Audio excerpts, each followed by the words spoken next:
Hello, everyone, and welcome to another episode of Learn with Jason. Today on the show, we have Sarah Drasner. I was going to try to come up with like an honorific here, but I don't have enough words. How are you? Hi. I was wondering if you were looking at my name like, wait, what is her name again? That's yeah, no, that just escapes me. No, so Sarah, Sarah is I feel like you're one of the people that I've followed for the longest since I've been in tech, right? So I've been familiar with your work for years and years. You've been doing amazing stuff with not just animation, but like across the board in engineering. You've done, incredible things with web development. I've seen you build cool backends. Like you've worked on giant products. You've built farting rhinos. Like there are so many fun, interesting, very innovative projects that I've seen come from you. Um, and then as of about going almost a year now, you've also been my boss at Netlify, which is, like I made a list when I was at my previous job of like, who would I want to work with if I could work with anybody in the industry? And you were like on that list right at the top. So this is super fun for me. And yeah, anyone who's asking about the performance review, yeah, this is part of his performance review, which is why he's saying all this Exactly. stuff. Yeah. All of this is a lie.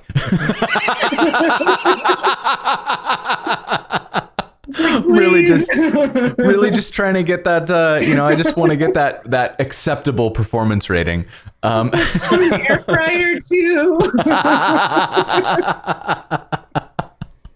But no, I think so like you've always been one of my biggest inspirations in tech. I love that you don't take it too seriously, that you just do what is fun, that that you're very clearly very good at this. And with that, I'm going to stop talking and I'm going to let you actually introduce yourself a little bit. Yeah, I'm super excited to be here. This is the second time I've been on Learn with Jason. Learn with Jason is amazing because every week, 2 times a week or 3 times a week, Jason comes on here and does this thing that like, I'm like, how are you doing this all the time? I would get so nervous, and he's like, no big deal. It's pretty incredible, and especially like helps a lot of people understand things really easily and well, and engage with the processes of things. So I'm excited to come on here because I think that there are a lot of pieces of animation that we don't totally cover, and I'm so excited to go through some of them for you. We're going to go through a ton of material today, and some of it might be quite fast, and because of that, we will link up resources at Mm-hmm. the end too for you to explore further and get a deeper dive and stuff. But yeah, we're going to go through all of the things that make things a little bit more performant, the things that make things a little bit more easier for the user to kind of follow along with, things that make it feel smoother and more realistic. One thing I should note is that because it's a live stream, things will be a little bit, you can even see in my video, it's a little bit choppy. Mm-hmm. I encourage you to see the animations in real life. We'll link up the links afterwards. They're I'll not drop as, links as we go through them too. yeah, they're gonna look a little bit choppier on Mm-hmm. the screen than they typically are. Yeah, for sure. And I do not laugh like a villain, Rovenclacker. That is actually part of your performance review. Is about your rescue murder face. we have a joke. So like when I concentrate, I like sit quietly, but I am not emotive, right? So my face is just like. He actually, that's him happy. Like if we're in a um, meeting. but so I think like this is a really interesting subject too, because I feel like a lot of the things that are what I guess maybe what you would call like communal knowledge, like the stuff that just kind of seeps into your brain from being around it. I think I might be wrong about the things that I believe, because for a long time I believed that when you do animations, you should try to use CSS and you should try to use like the hardware acceleration of CSS, because if you use JavaScript, it was going to slow down the browser, it was going to make things kind of janky.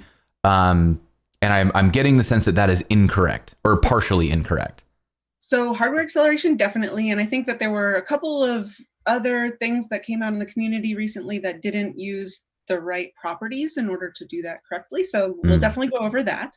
But also, JavaScript has a lot to offer, and we're going to go deeper into JavaScript today. One thing to note is that SVG DOM nodes don't work the same as, like CSS created rendered objects, like elements like divs and things. So because they don't get hardware accelerated in Chrome, they do in Firefox, you'll often find that the way of working with them and I have like a whole SVG performance with benchmarks article where I go through all of these things, but you can actually see that JavaScript performs better on those DOM nodes.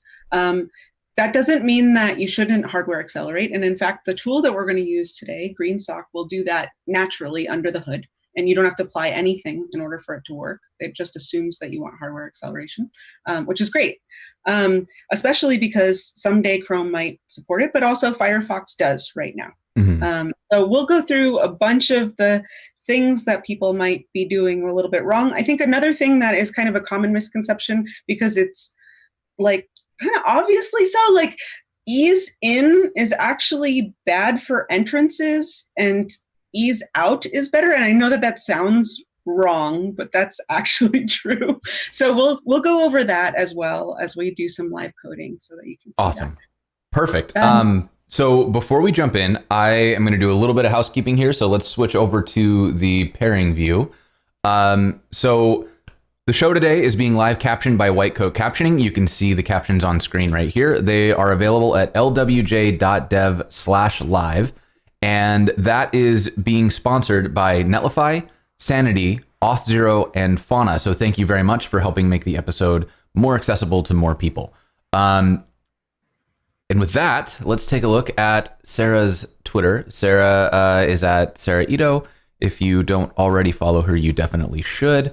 And I think from there we can dive in. I'm going to let you drive because I know there's a lot of ground you want to cover here. Yeah, I actually put together a couple of small demos that are older, so if you followed this for a while, you may have seen them. Chat wasted no time. All right. It's going to get noisy in here today. All right, everybody. Okay.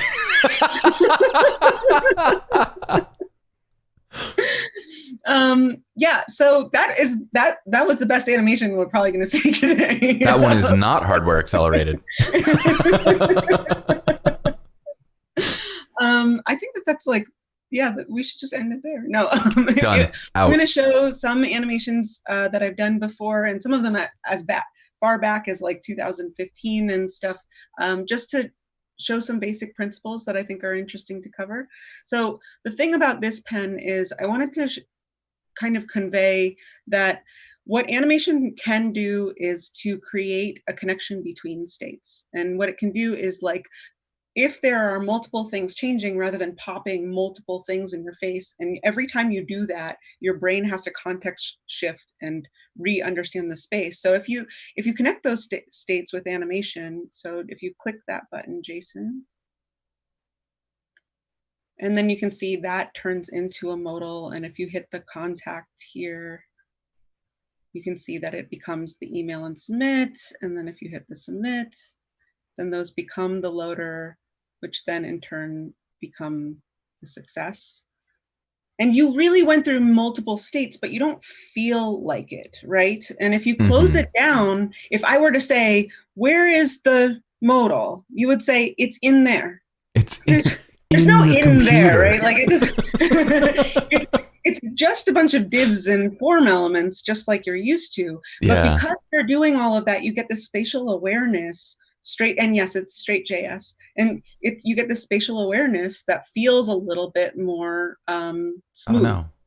I can link it up. I mean, this one is probably from 2015, so I think it's probably written with GreenSock, the tool that I just showed, but probably with jQuery or something like that. I'll show you a React pen in just a second that will also go through this stuff. Nice. Yeah, I'm just gonna throw a link so that people can go take a look at it. And then let's look at this one. So here's another kind of form. If you want to let your users know that something happens, because you want to reward them, right? Sometimes you fill out a form and you click it and you give them your information and your credit card, which is scary to do to random people on the internet. And then the button just turns gray and you're like, what the hell just happened? I'm feeling super called out right now, Sarah. So in this case, like if you, I mean, you can fill it out, but you don't have to. You can just click I didn't put form validation, so people can play with it. But you can see the like, you know, button turns into the loader, which then gives you a success and it gives you somewhere else to go. So that's allowing the user to see like, okay, I get something's processing. They've also done some studies that show that loaders, while you're loading information, make people feel like the wait time is lower. Yes. They actually, the more custom they are to the shorter amount of wait time they perceive it. So you have this difference between performance and perceived performance. So even if you do all of the most performant things, if you're not engaging the user during that time, you can make them feel like they're waiting by a much longer period of time. Eli Fitch has a really great talk on this called perceived performance.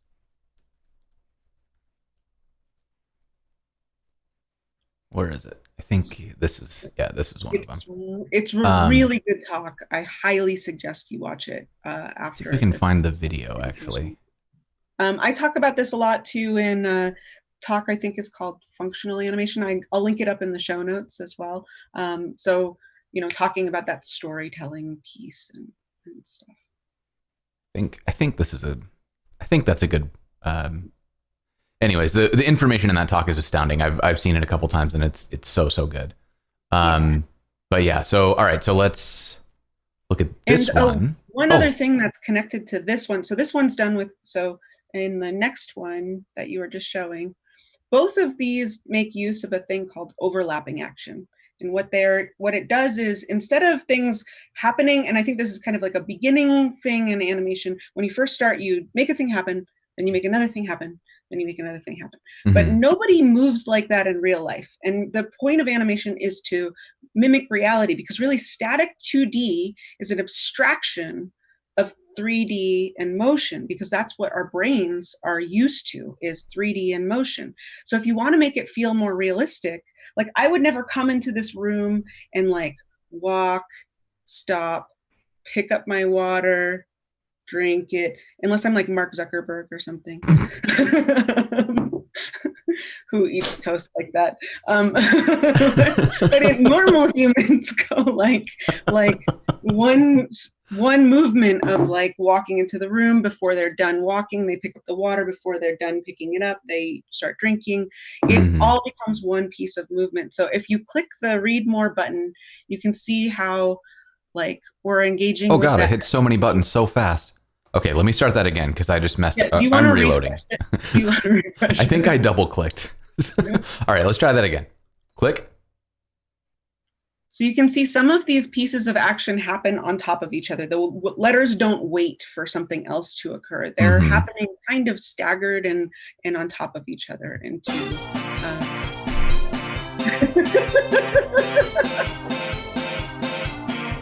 It's an episode about animation. I guess it's what we deserve.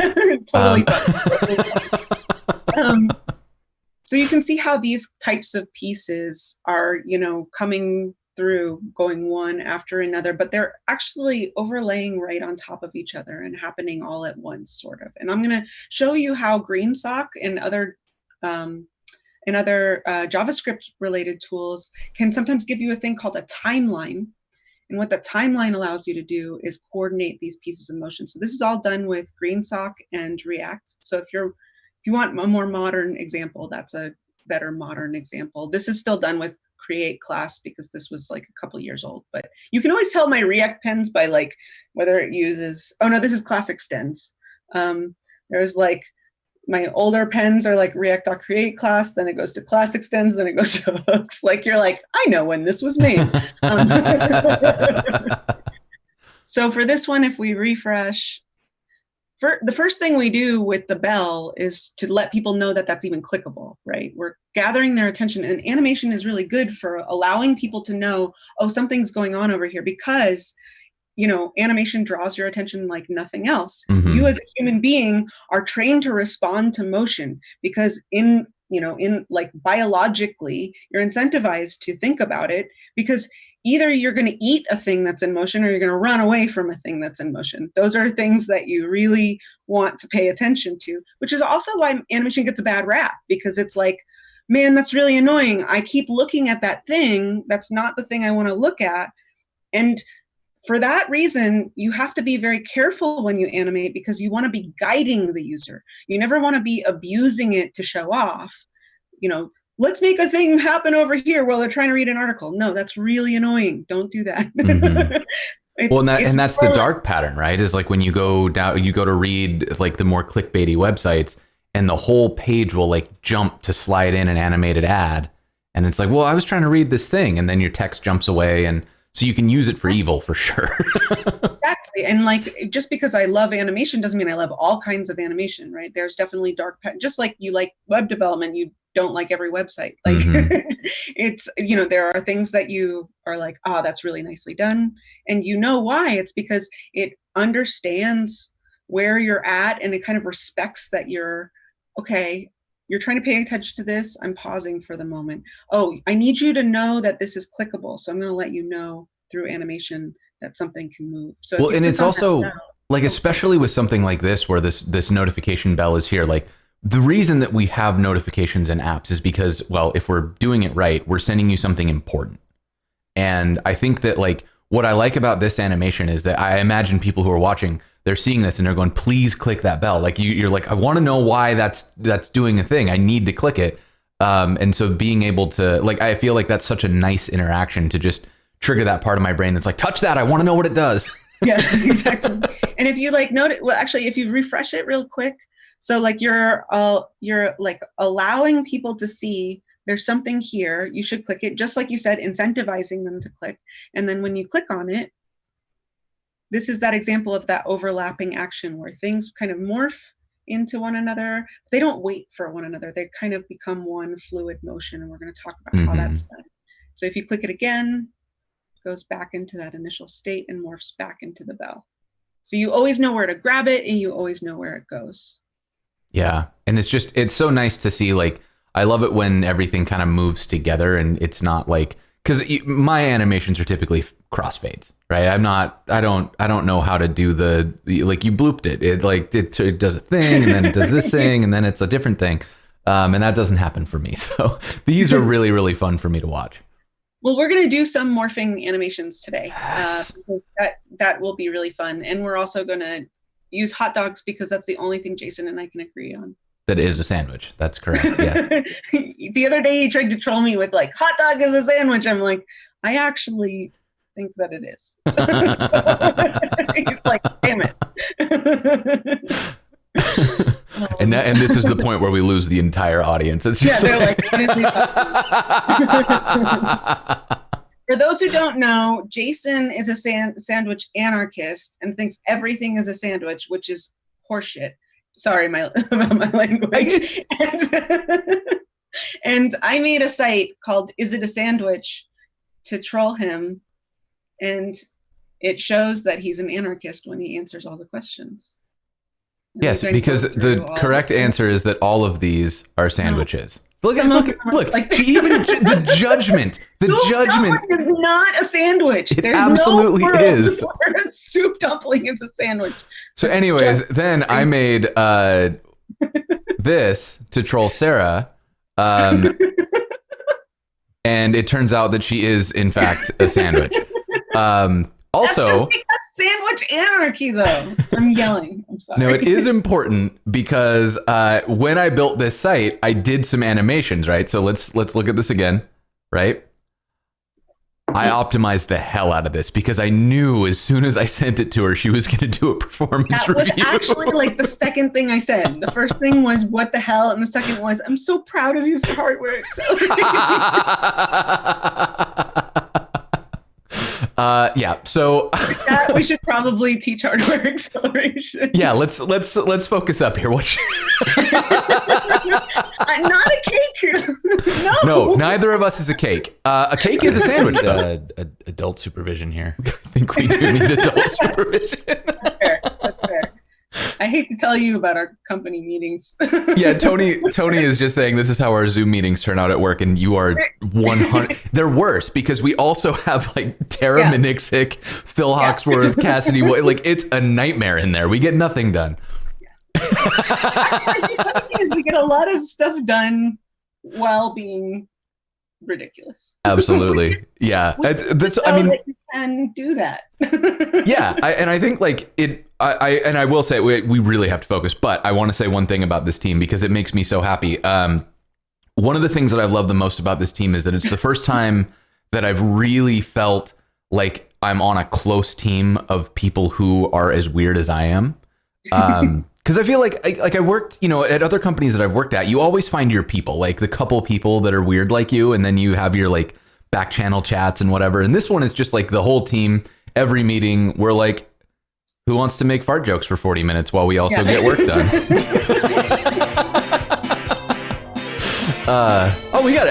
I see like Will Johnson's in the chat. We've got Angie in the chat. Chance is in the Cassidy's in there doing the eye mouth eye thing. It's okay. All right, here we are. Hello everyone. I see you there. Hi Angie, hi Cassidy, hi Chance, hi. I can't even say everybody. I know there's so many people here today. Thank you all so much for hanging out with us.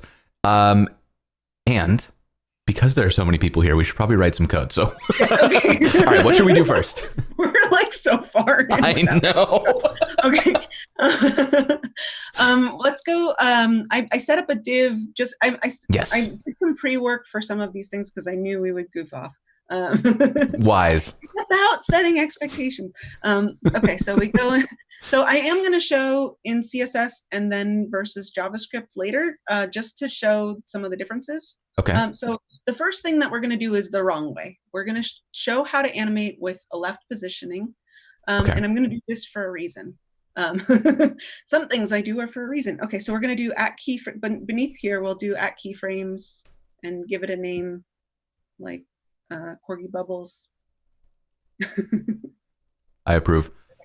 So then, we would need to add code. Yes, we would. Yeah. And then, 100%.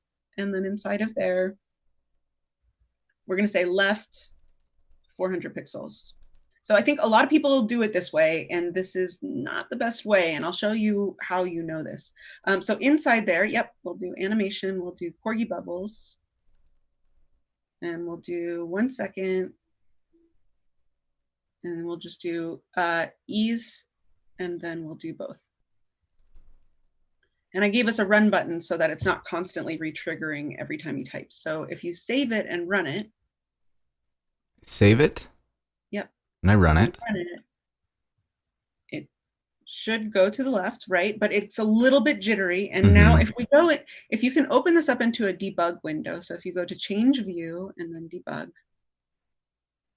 And what the debug mode does is it gives us, it's usually in an iframe. In the debug mode, it's not in an iframe, which helps you debug because you're not trying to sort through all those layers. So now go to the dots on the side of on the right side of the dev tools and go to more tools and go to rendering. Oh, that is not where I would have gone. Okay. And then click paint flashing. And now refresh the page. You can see a green box over that while it moves. That green box is a bad thing. The green box is telling you that this is not hardware accelerated. It's causing repaints. And that paint flashing is when those repaints are happening. So that if you're trying to figure out if you're hardware accelerating things properly, this tool will allow you to see on any kind of DOM nodes whether or not that thing is being hardware accelerated. So if we go back into the other panel, so the non-debug view. Okay, so view. This tip alone is like worth the price of admission. How do I go back? I need to go back. No, let me out. Yeah. All right, let me. History, back. Oh, come on. I think it popped me out of the frame, so I gotta go back. Yeah. Go to editor, or pen, sorry. Pen. There we go. And then, okay, from here, what we're going to do is so we'll close the dev, yeah. And then we'll write in the 100%, we'll write, instead of left, we'll write transform. And then in that 400 area, we'll keep that, and we'll around it, in front of it, we'll say, translate 3D. And then parens, yep, and keep the 400, comma, 0, comma, 0. And then we're going to copy that line. And we're going to place the same, a same version of that on the div. But with like a 0? With a 0. So basically that's telling it to be hardware accelerated from the get-go, even before we start animating, because what that keyframe is doing is like telling it to get to the hardware acceleration, but we want it to be hardware accelerated the whole time. So one other thing we can do here is underneath the transform, we can say perspective 1000px, so not here and above in the div, but you can just, yeah, move it. Great. And backface dash visibility hidden. So all of those properties, any one of these 3 properties will hardware accelerate. So I'm showing you that all 3 of them at once, but any one of those 3 properties, just in case you can't use transform for some reason, like you need to set something else or something or other, there's probably no reason why you can't, but just to show you that there are other properties that do that too. And so to be clear, we don't need to add all 3 of these. Right. I typically do just for just in case, but you don't have to. And also the tool that we use for GreenSock will automatically do all this stuff for us. So nice. We don't have to even think about it. Okay. So if we go back to that debug mode. Wait, where did it go? I broke it. Debug mode. Okay. And then now we go back to the dev tools. And paint flashing. Paint flashing and reload. Look at that. You will see 0 paints on that div as it moves across. So just the beginning and end. That's right. Which makes sense because that's when the layout is changing, but it's not doing it the whole way across. So during the animation, it's not actually causing all of those re-renders. Yeah. Thank you so much for the bits, Danny. I really appreciate that. I'm just blown away by how many people showed up today. This is super fun. I'm really happy to see y'all. So okay. Next thing we're going to do is we're going to talk a little bit about squash and stretch and that overlapping action and start to learn GreenSock because we're already running low on time. And we have to make a hot dog button before the end of the day. So, absolutely. Yeah. If we don't do that, I think we have to just, that's it. We just got to, that's it. We got to start a restaurant or something, just be done with tech entirely. That's right. We were going to do that anyway. So if we go back to the pen view of this. Pen view is over here, I think. Yeah, so go back into here. Great.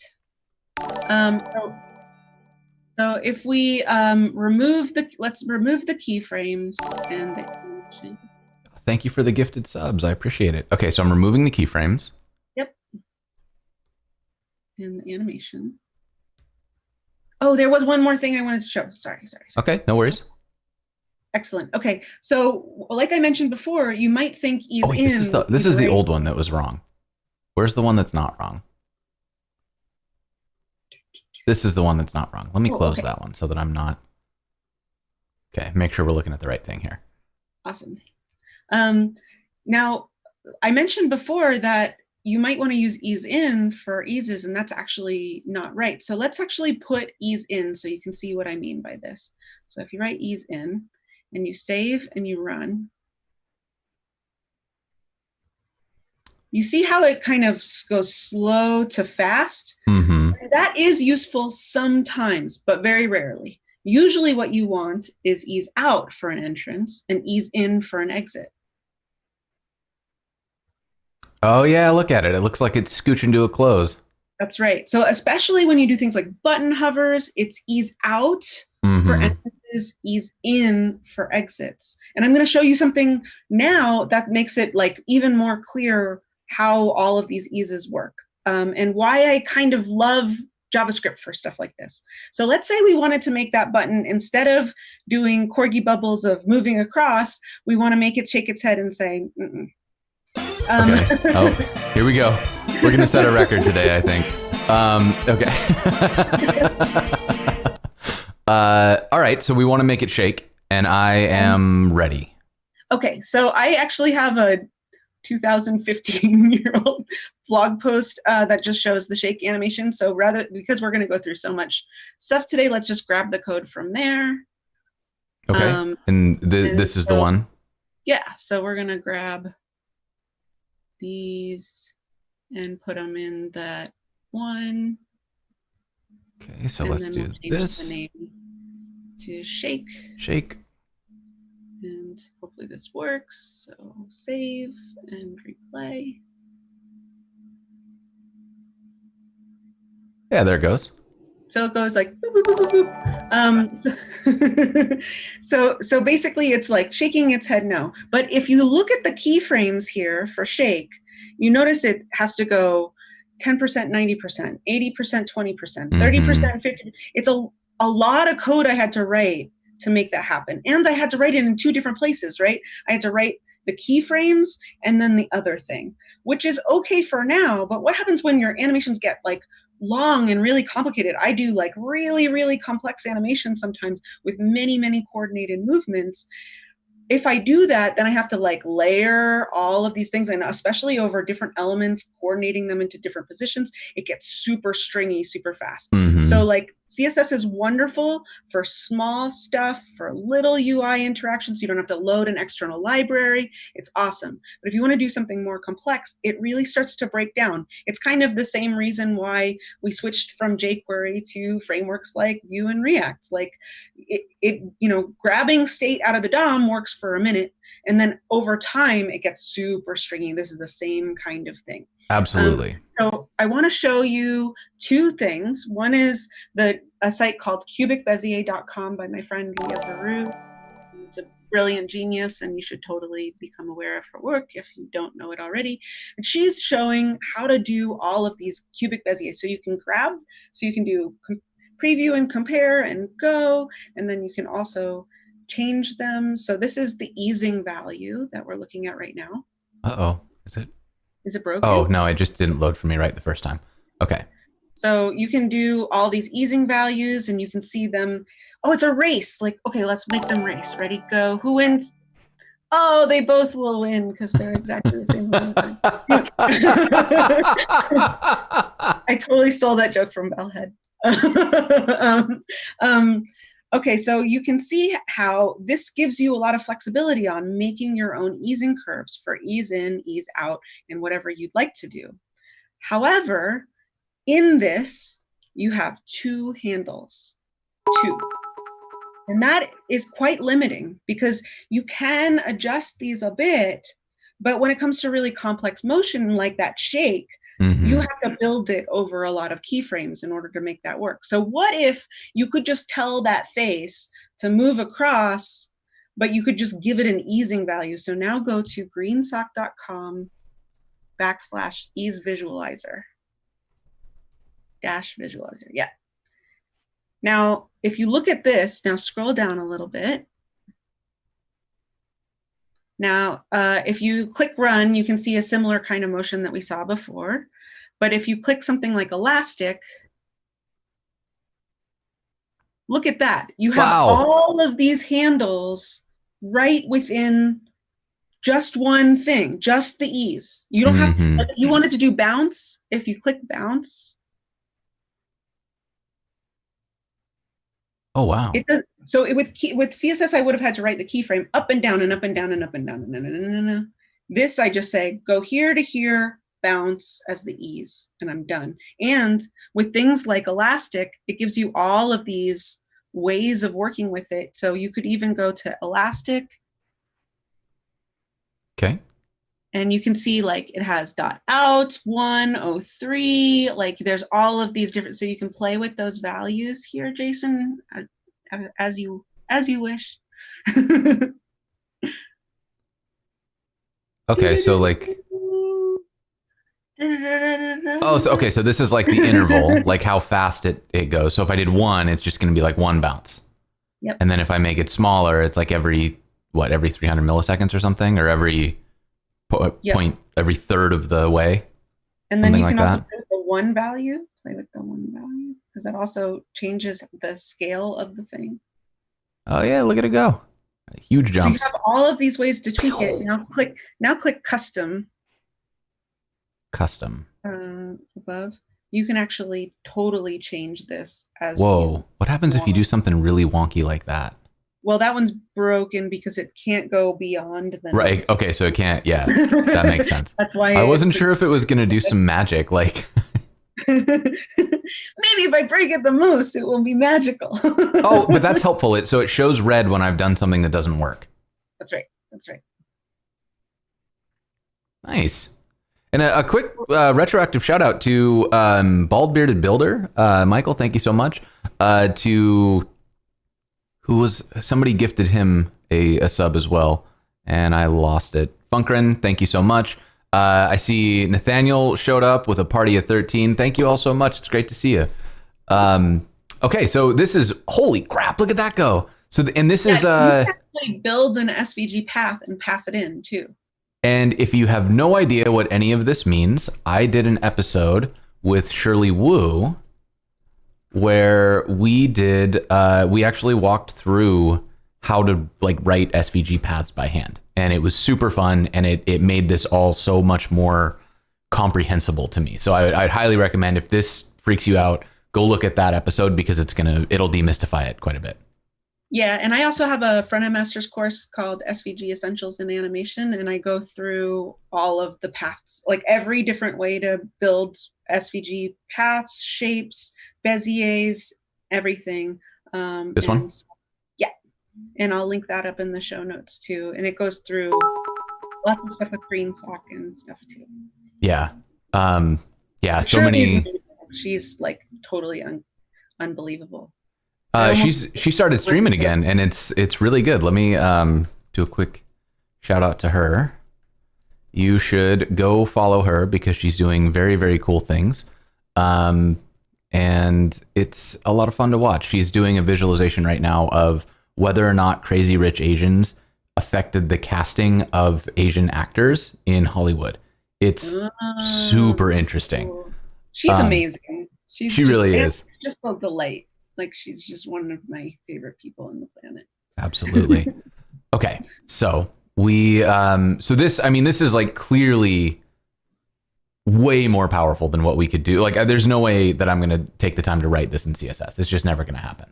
Right, exactly. And you can do it really, really quickly. So if we let's go back to Elastic. Okay, here. And we're going to go to Elastic and if you scroll down, in out, because it'll assume that you want entrances, so it will give you out. So this looks a little like our shape head, right? It does. So maybe we want to adjust it a little bit. Maybe like, let's try 2. I think we don't want it to be so aggressive. Like, that seems about right. So if you copy that, okay. You can actually just, you could copy the whole thing. That's fine. Got it. Okay, so now go into the pen. And we already have gsap here. I added that, and the way I did it was, there's like a little search box, and I just write gsap, and it comes right up. Nice. And so we can take the keyframes off, because we don't want collisions between the. Okay, so I'm gonna JavaScript. That's not gonna work, is it? I'm gonna comment this out so that we can share the pen to show both things. Sure. And then down here, we're going to use this, but we need to figure out how to attach it to things, right? Right. So that gsap.2, that graph, that's a query selector. It's just like your old jQuery stuff. So you could just write in a string div, and it would grab it. And you can do that with classes too. So if I had given it a class of div or that, anything like that. You can also use query selectors, grab a bunch of elements in an array and stick it in there. Like, we threw it right off the screen. So So we don't want Y. Yeah, well, we don't want Y. We want X, and we just want to move it a little bit, right? So we want like X. And here's another magical thing about GreenSock. Actually, let's format this really quickly. I'm gonna make it so that you can see it a little bit better. Let me see if I can jump in here. Is it the same one? I think it is. Let me make sure I'm in collab mode for that.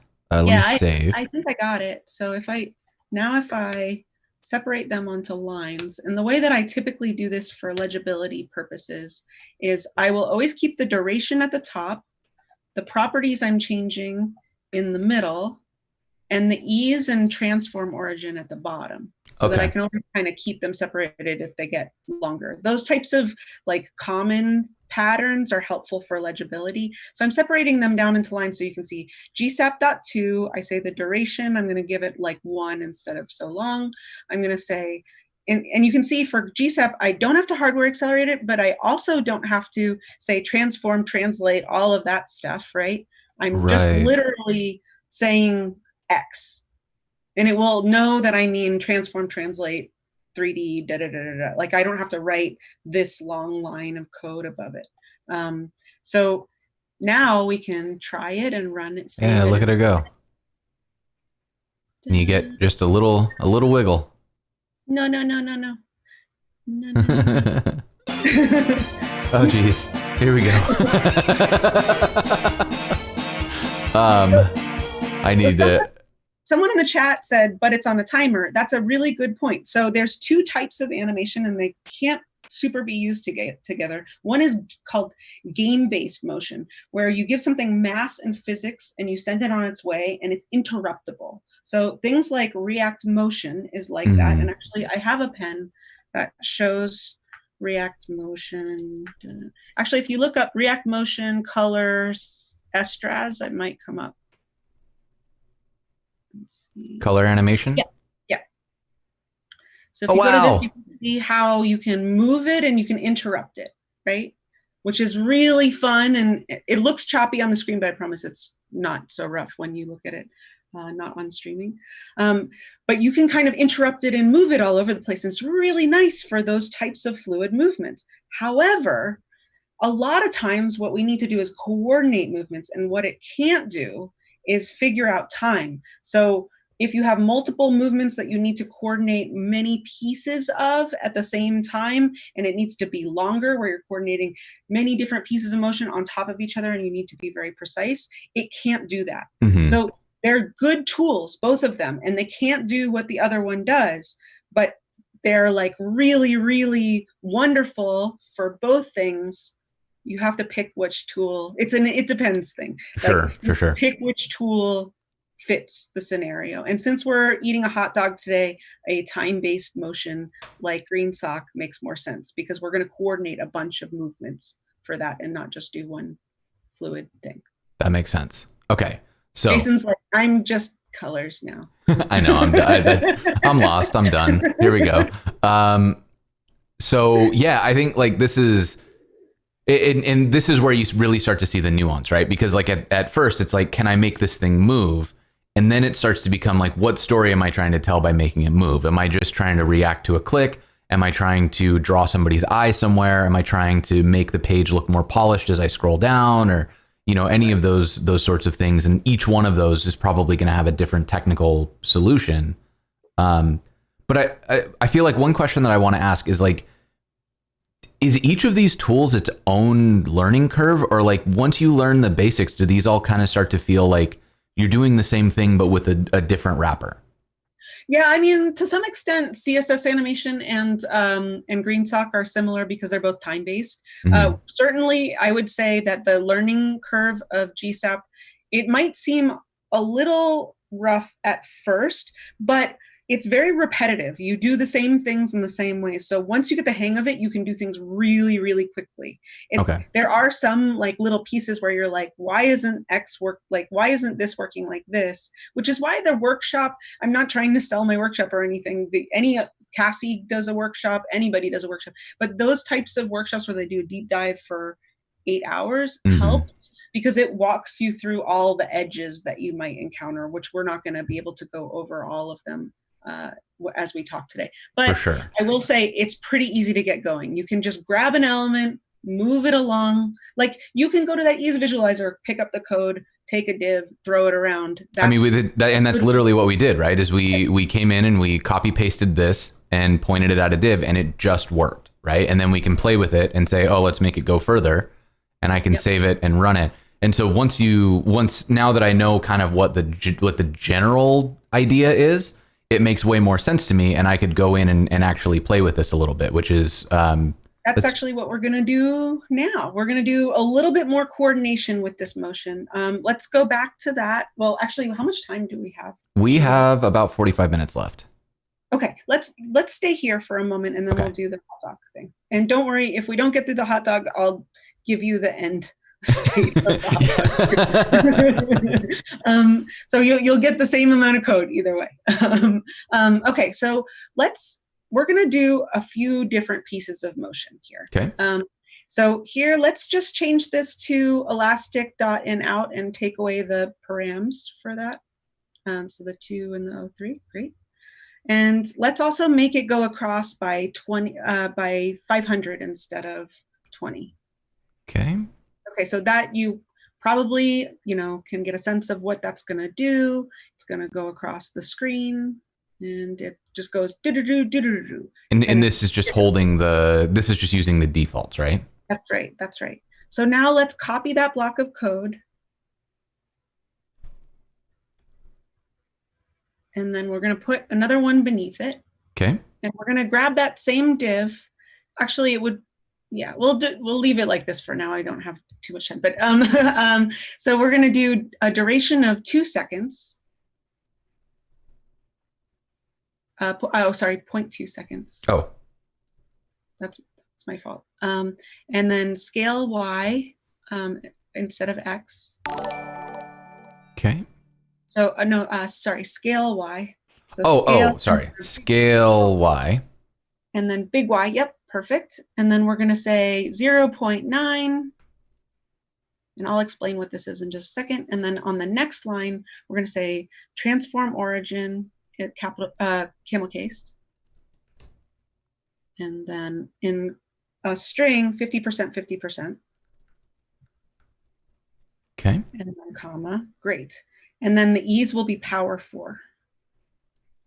And like this? I'm saying, no, just power 4, like, without the elastic in front of it. Oh, I got it. And in terms of the easing values, I know them all by heart now. You will eventually. Like you're looking at that graph, and you can always go back to that ease visualizer if you want to see stuff.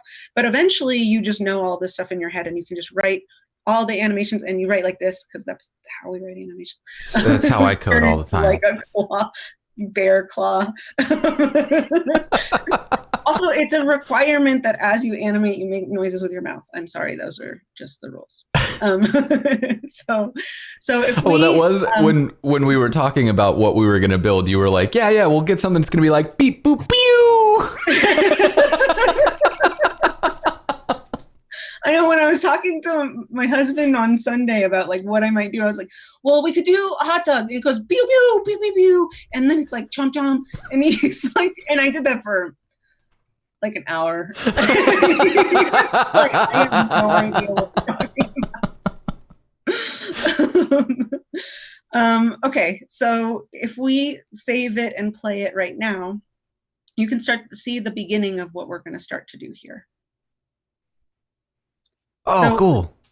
As we're doing it, because it's zooming, I made it scale down a little bit, because what we want to do is give the impression it's going super fast, and so it goes so fast that it's like, and then it gets a little skinnier as it goes across. But we also want to make it expand at the end, right? We don't want to keep it like littler. And I do the transform origin because I'm telling it will always do by default the top left. So it would have scaled it to the top left. Oh, yeah. Scale from the center. And that's what the transform origin does. Okay. So, we're going to copy that again. Paste below. We're going to say scale Y 1. We'll keep the duration 0.2, but we're going to give it a delay because we don't want it to be doing it all. These are all going to fire all at once. We're gonna give it a delay of like what? Yeah, 0.8 or whatever. In that, so that way it's the first 0.2, and then the last 0.2, it's gonna re-expand. Exactly. Okay. So let's save it and run it. Pew pew. Ta-da! So you might have noticed at the end, it did it and it was cool, and then at the end it wasn't like quite what we wanted, because it was like, if you rerun it one more time, Mm-hmm. it's giving you this like, you're like, something's off. I don't know what it is, but it's not expanding it the right moment. So here's what we're gonna do. We're gonna turn this into a timeline, and then we're gonna animate our animation. Okay.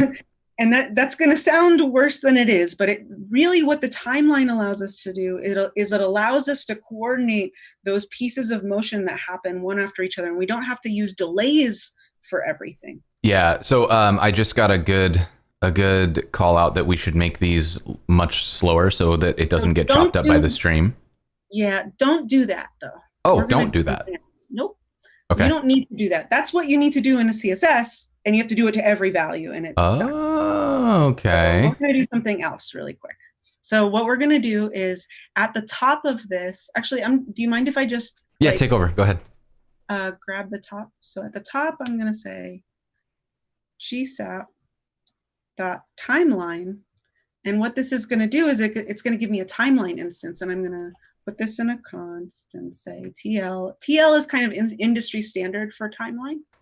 And then instead of gsap.to, I'm actually going to eliminate the gsap and just hang this off of this. So we do .to, and we're not going to have the semicolons because that ends the statement. And it's okay for. So we're just chaining. We're just chaining them, and that will go one after another if we want it to. Okay. And what we could do here is I could do something like this, which is a decrementer. And I could say 0.8 to do it a little bit from the end. So we could chain them and have them change relative to each other. And if this is confusing, I have this whole section in my course about this that goes into deeper dive that we probably don't have too much time to get into today, but I'll show you what I mean by this with a label. So what I do with a label is I'll say tl.add, and what I'll say is, this is the start of the animation. Okay. And here I'll say, like, at this point in the playhead, I'm inserting a label, and I can hang things off of that label. So I want this to happen at the start of the animation. I want this to happen at the start of the animation. And this one, I want to happen at the start plus with an incrementer. And then we had said that delay was 0.8. And I'm going to remove the delay. So here we can see this if we run it. I think you have to run it. Yeah. So it's the same thing, you'll see. Right? Okay. Same thing. But now at the end, write TL. So go to the next line. Write TL. Yep. Dot timescale in camel case. Perfect. And parens. And do like 0.2. Now rerun it.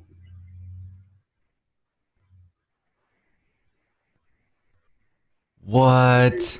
Super slow. So look at this. Like if you did a gigantic long animation for somebody and they, like, your PM comes at the end and is like, it's good, it just needs to be a little bit faster. And you're like, oh my God, kill me now. Because you have all of these CSS animations everywhere and they're all stringy and you have to do what Jason did where you have to change all of the values. Here you tell people, oh, that will take me about 5 hours. You change one line of code and then you go take a long nap in the hammock. I never do that. So you can adjust any individual timeline. And that's also why I group, what I'll do is I'll make a master timeline that adds multiple timelines to it, so I can coordinate each timeline and make them a little tweaks of faster and slower. But I can also slow it way down to do things like this, where I'm like, something wasn't quite right, but it happened too fast for me to see it. So if you rerun that again. Running. Oh, maybe I'm running. Calm down. Whoa. My mouse has decided to misbehave. Let me plug this in. Don't you... Now's not the time. Okay, so what there we we go. see when we rerun it a little bit, yeah, I'll do it again. What we see when we rerun it is that actually it's waiting too long to expand. So it let's seems... change that. So let's change that start 0.08 to 0.06. Okay. Sorry, what were you going to say? I was just gonna like do what you just did, but by trying to point at a moving screen, which would have been foolish. I was gonna be like, right there, that's when to do it. Actually, so there's also a thing in gsap called seek. So if you wanted to seek to a point in the playhead, you could do tl.seek and it would go right to that spot too. What? Yep. Okay, I want to try this. So if I just run tl.seek and I could put like 0.6. It will go to that. It's assuming that the playhead is 0 to 1. So it will go to 0.6 of the playhead and then play. See? Wow. Okay. So you can also pause the timeline. So you're just looking at that moment. So if you go into the timeline at the top and you do an object inside of the timeline as a param, so gsap.timeline, and then in there make an object, and then say paused true, paused with a D. So like in past tense, paused, yep. And then save and run. You can actually look at an exact moment in time. Got it. Okay, so now it's frozen here. So what's really nice about this too is, and I do this sometimes in my animations where I'll pause the animation and then I'll give the playhead to an interaction so that I can scrub the timeline with the playhead. And you can go to Wall-E in a new window, if you don't mind. Sorry, I'm making. I'm all over it. Wall-E Estraz CodePen, that should probably bring it up. And so I used view for this. So if you want a view example of interaction, so you move it. So what's happening here, yeah, we could change the view to a full page. Maybe you can see it a little bit better. Oh my God, I think I need to start closing some windows because my... Sorry. Wait, I can't tell. No, I think it's my mouse because like it's fine up here, but my external mouse for whatever reason is just...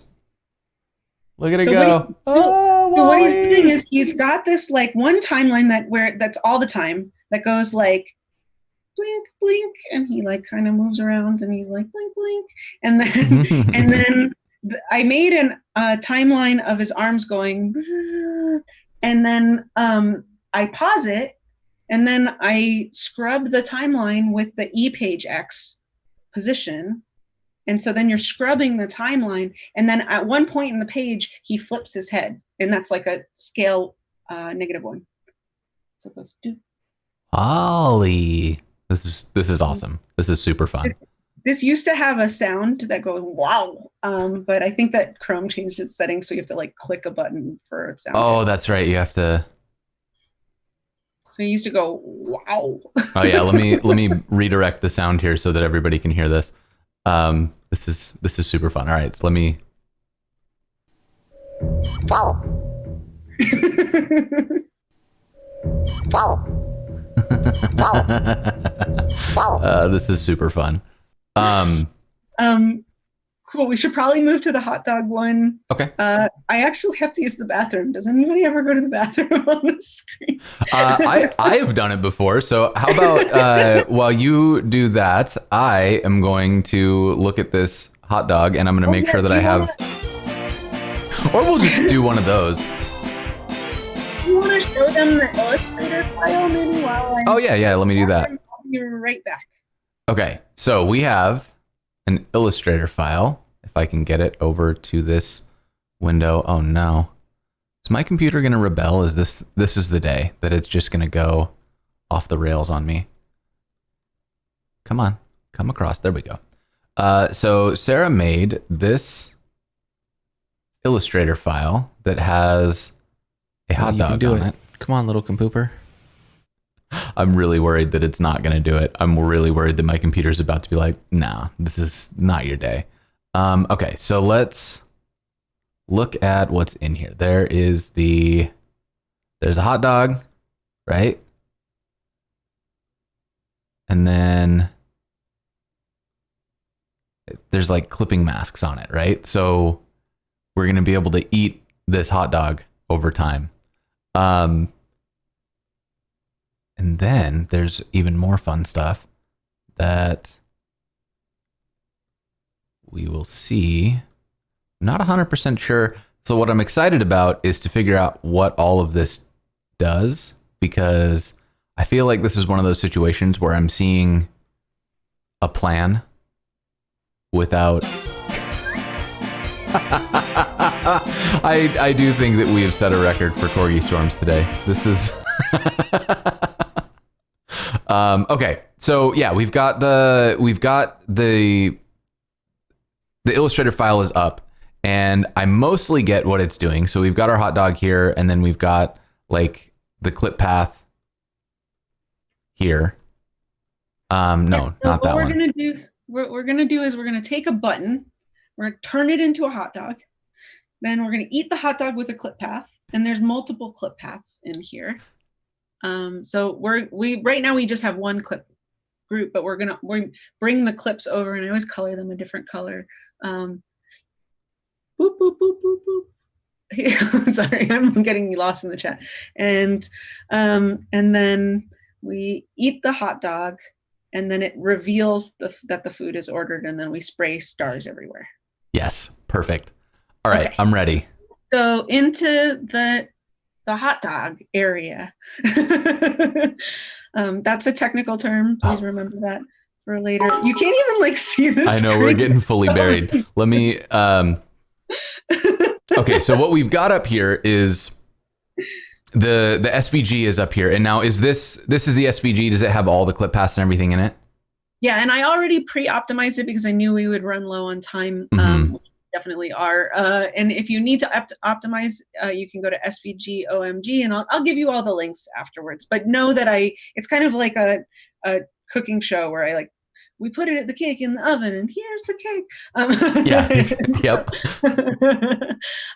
Okay, so we have all of these things organized into some groups, and right now what we're seeing is that there is this oh my god.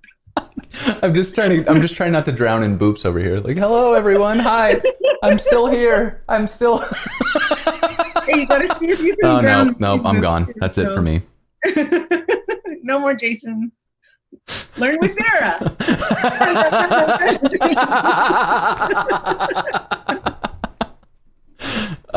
Okay. That's how Sarah took over Jason's. This is all part of your plan. Wait, now I'm getting covered. I know. I think they're gonna get us. Hey, I saw Cassidy say, "Get Sarah." Cassidy, you can have a performance review too. I say as I am. Oh my God, they got us. They got us. Oh my God. All right, hey, focus up, chat. We gotta look at the screen if we're gonna get anything done here.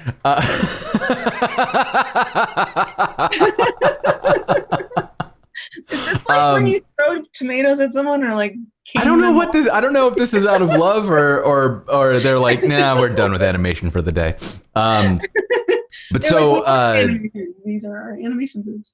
So this is actually using a little 2D physics library called Matter.js, which is super fun because it lets me take the boops and turn them into little circles, and then they actually have like gravity and they bounce off of each other and stuff.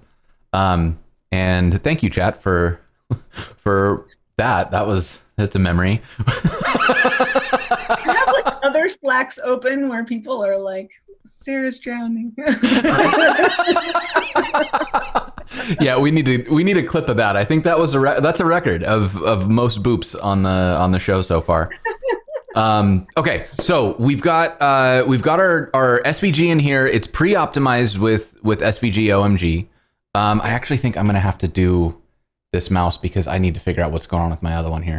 But so we've got our SVG pre-optimized. We can see the clip paths are in here for us to use. and all of the other fun bits that we've got, the final buttons in here, I assume the stars, and here's our actual button text. So I'm going to close this up. And then do we need to do any CSS for this? Nope. Well, we might over time, but we'll open it when we need it. Okay, great. Then I am here and I am ready. Okay, great. So the first thing to note is that I loaded in a gsap plugin called morph SVG because we're going to morph that button shape into the hot dog bun and then bring out the other shapes. So what we need to do in order to bring in that plugin, and I already did it, was I added it, and I can also link up all the CodePen safe plugins. You can see it right there. Mm-hmm. And then I also at the top of the file say gsap.register plugin morph SVG, which you see at the top of the file there. The other thing that I set up for us is that order food button is a rect and not the other kind of not ERECT. It's a rect, a rectangle. This is not safe for work with Jason. Okay, it's a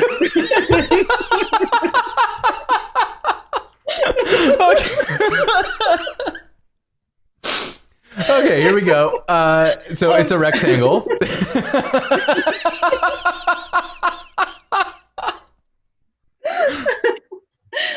It's okay. It's a rectangle that has circular borders on the sides. And Got we it. can go to how that's made. All right, I think I need adult supervision here. Yes, yes, exactly. We're not technically working right now, right?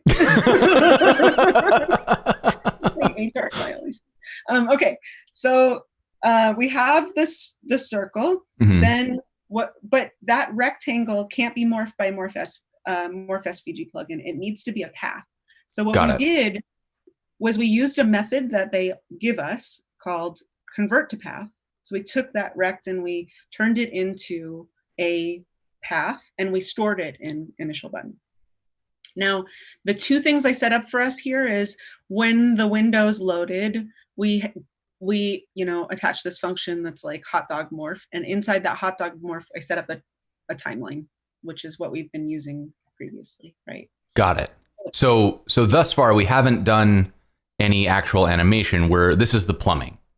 This is the plumbing that we set up. Perfect.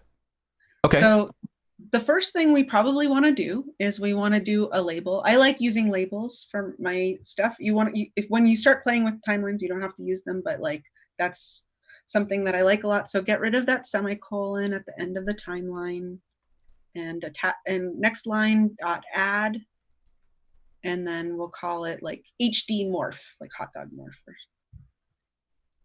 Okay. Cool. Okay, so next line we're going to do .to. And by the way, you can do .from as well and .from to.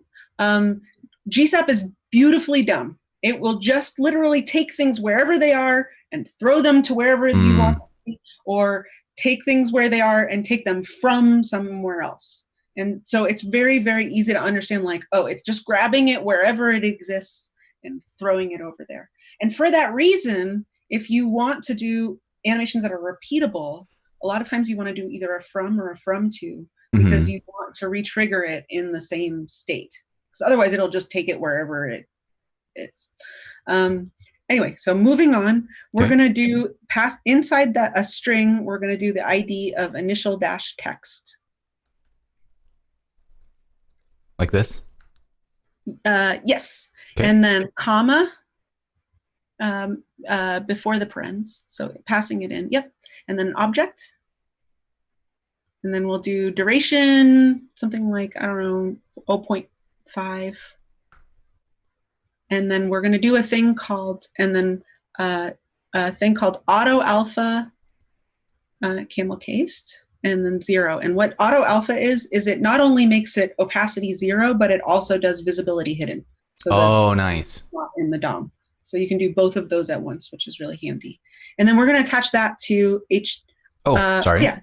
Yeah, you can do ease. So it would be like ease. Let's do sign ease. So like sign, yep. And then we can attach that label to it. So at the end, before the last parens, yep, we do HT morph. Okay. So what that should do is it just makes the text go away, because as we're changing the hot dog, we probably don't want to see the text. So you can save it, you can run it. Bye. Bye-bye. And then for the next one, what we're going to do is we're going to use that morph SVG. So we're going to morph that button into the button piece. Okay. So we're going to say .2. And then we're going to pass in that initial button that we stored as a const, but not as a string. Oh, I get it. Yep. So yeah, because we got to use the path. Button. Yep. And then comma. And then inside morph SVG. Back. Yeah. It keeps trying to help me with the formatting, and it's not helping. I think that there's a setting you can turn off. Okay. I'm ready.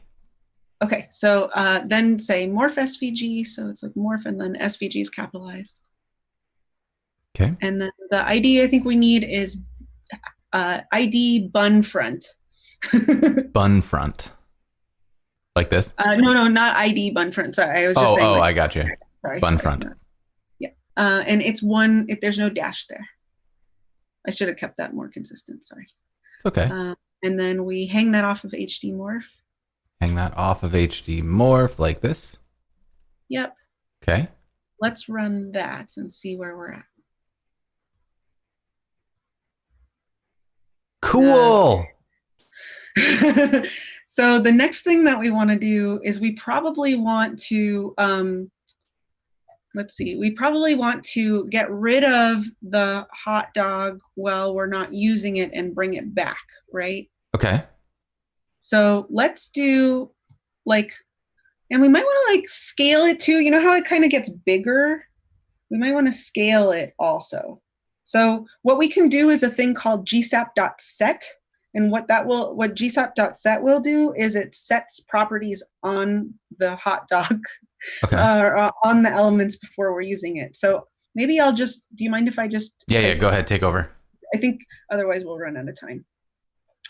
So yeah, if we do, let's do, so we got gsap.set and we've got the dog and the bun back. I am slow, Tony. I know. I'm sorry. And then we'll do scale. Maybe we wanted to start at scale 0.5. So it's going to start at that point. And we're also going to say transform origin. We could have also done from to or something like that, but it's functionally equivalent. But I'm just showing you a different way of doing that. So if you wanted to, you could also set those values initially. I'm also going to let's try it that way. So we'll do .2 and we'll do those same ones. Here's my t-shirt. There you go. I got this from 100% Soft. Let me see if I can find the.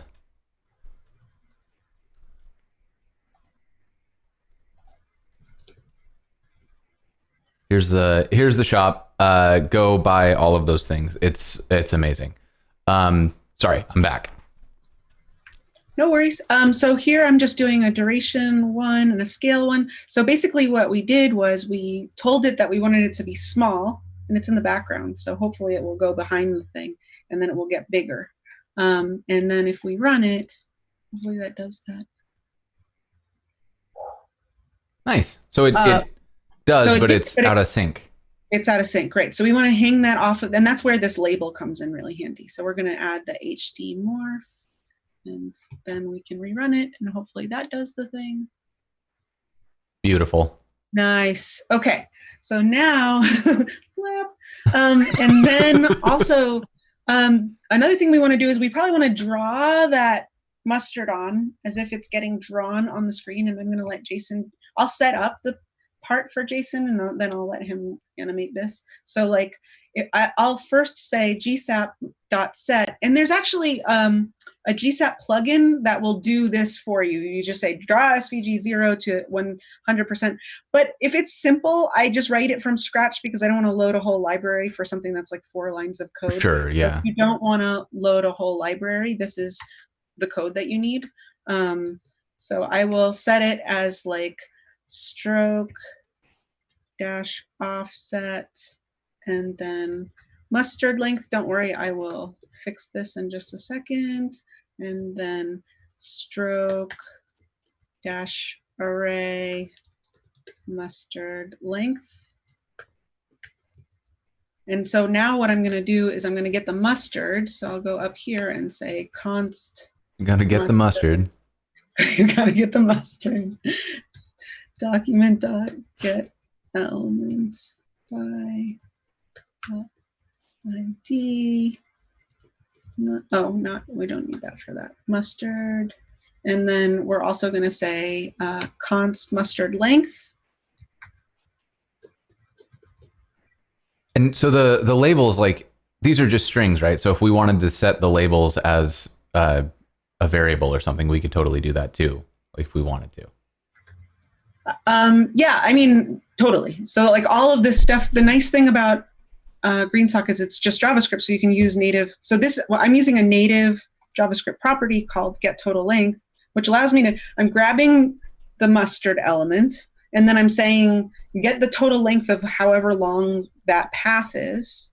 And then I set the stroke dash offset and the stroke dash array to mustard length. So what this does is imagine that you have a shape and it has a border that's dashed. It's like do, do, do, do, do, do, do, do.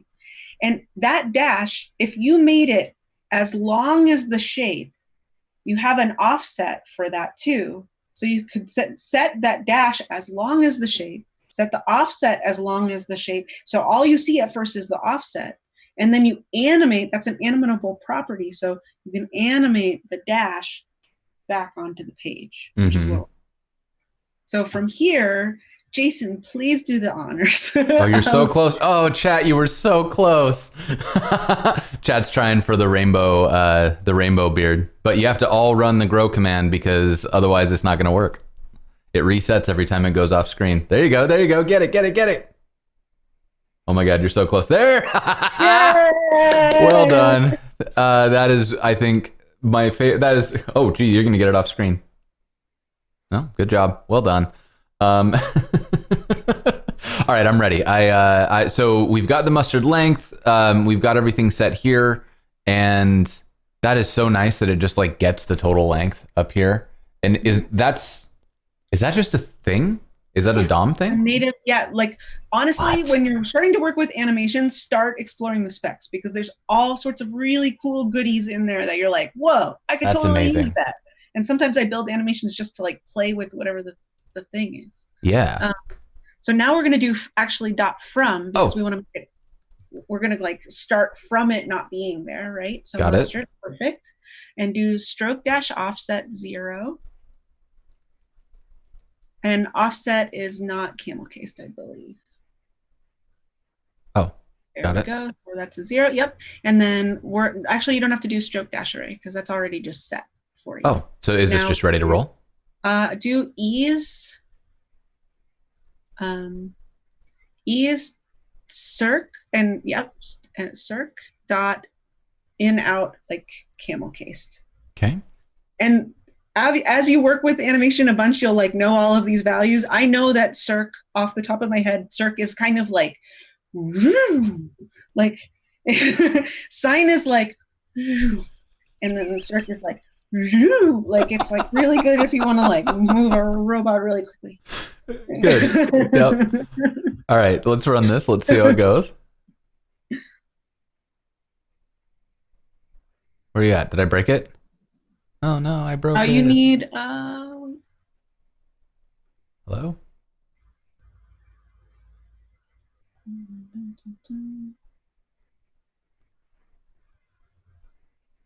Weird.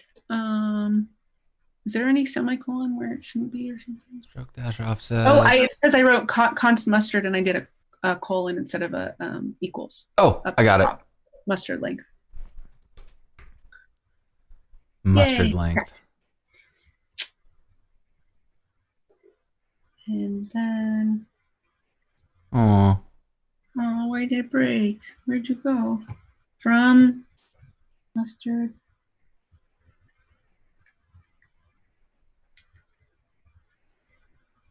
Let's go see. Strip dash offset. no mustard. Dun, dun, dun, dun, dun. Mustard length. Mustard length. Did I screw something up here?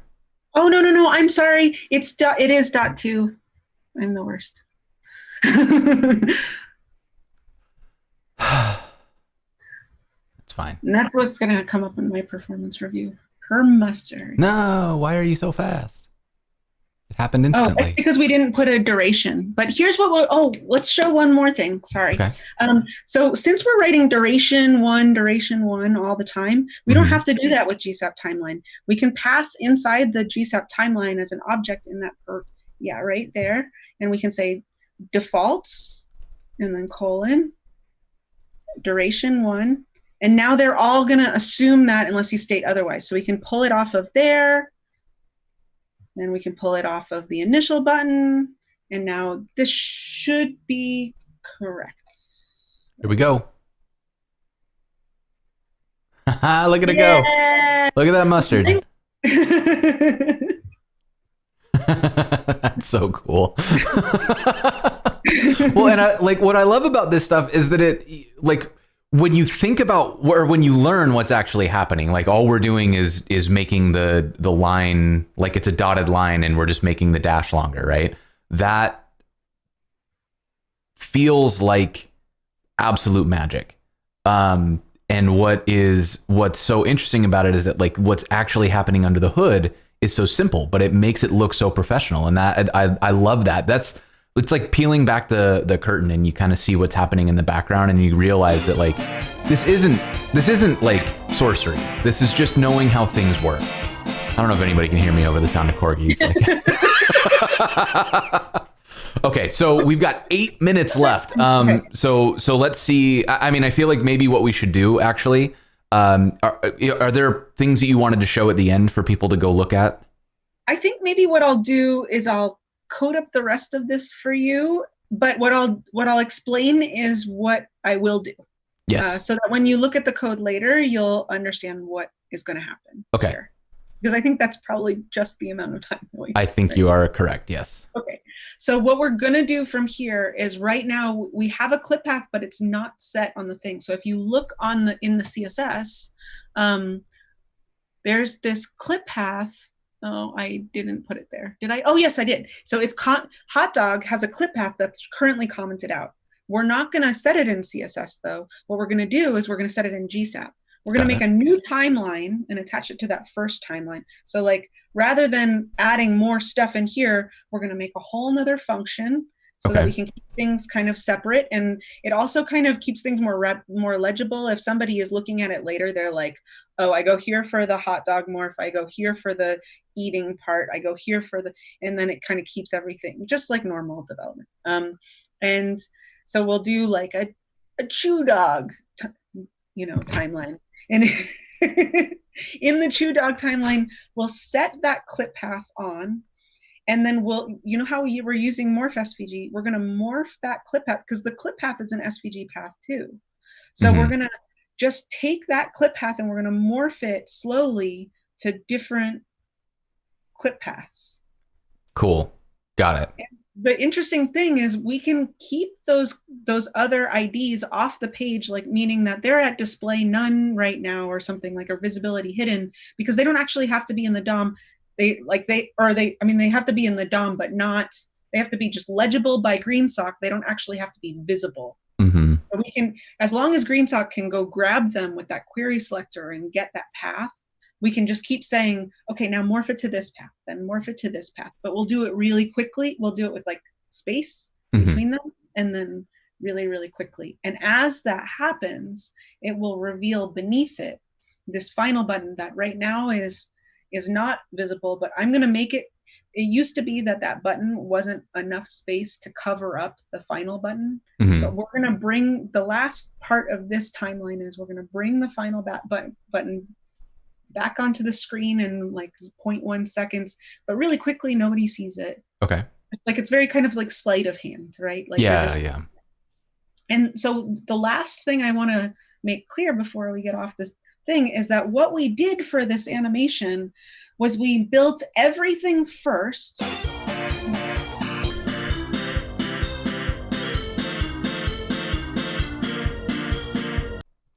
Okay. This is where Jason's resting murder face comes from. It's you, Chad. You did this to me. So what we did was we built everything first, and then we slowly unveil things. So like the stars already exist, the final button already exists, the clip paths already exist, and then we are slowly showing different pieces of the animation.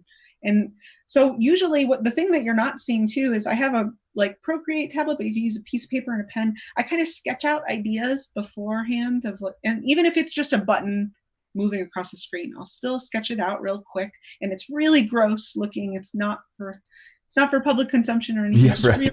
Really, but just to give yourself a plan, and then you carry out the plan. Just like, I don't know if you all do this, but like if I have a really big piece of functionality to write, like I'm calling something from the API, then I need to get something for DynamoDB, then I need to set up API. I write it out, I kind of like write out the functions for that. I sketch it out, and then I'll like write some comments, and then I'll fill it out later. This is no different from that type of development where you kind of like get a plan, and then you fill out those sections. Mm-hmm. As you go through. That's probably all the time that we have. But I also want to say that I'm going to link up all of these resources and the final pen and everything. I'll give Jason all of the stuff that we had today. Yes. You can explore all of that stuff later. So that'll all get added into the show notes. The Twitch replay becomes available immediately, but it'll be posted on learnwithjason.dev starting tomorrow. So you'll have a link to this code pen, to all the resources, all of the examples that Sarah shared, as well as some examples to like educational courses that she's created, that Val Head's created, Eli's stuff, just a bunch of things to get you started if you want to dig deeper into this. With that being said, Sarah, is there anywhere that people should go if they want to follow you that's not Twitter? Anything else they should check out? I mean, I think Twitter's pretty good. GitHub also, GitHub and CodePen also. I have GitHub Estraz and then CodePen Estraz. CodePen is typically where I put this kind of stuff, and then GitHub is where I put more like, here's how you connect an API to a thing, and like bigger application-y types of development, because I do that too. Sup, nerds? I have socks that say that. That's so good. And so, chat, thank you so much for hanging out with us today. This was an absolute blast. I have so much fun stuff coming up, so please stick around. We've got Alex Banks coming on later in the week. He's going to be here on Thursday. We're going to learn about Apollo Federation, which is really, really cool stuff. Next week, I've got Shruti Kapoor coming on the show. We're going to talk about GraphQL and the Jamstack for the enterprise. So this is going to be a really interesting show because we're going to talk about like architecture and how you can take an existing enterprise app. Really? Just right in the middle of me talking? How you can take an existing enterprise app and kind of cut it up and convert it over incrementally so that you don't have to burn the whole house down and start from scratch. We're going to do stuff on Firebase. Like, just go look at the schedule. There's so much fun stuff going on here. One more shout out to our sponsors. Thank you so much to Netlify, Fauna, Sanity, and Auth0 for helping cover the cost of the live captioning, which is done by White Coat Captions. Sarah, thank you so much for coming on and teaching us. I feel like this was like just an absolute amazing amount of knowledge that we picked up. Yeah, thank you. You're amazing. Thank you. You're going to pass your performance review. Chat, stay tuned. We are going to go raid somebody. And with that, thank you all so much for hanging out. We will see you all soon, next time, someday. Bye.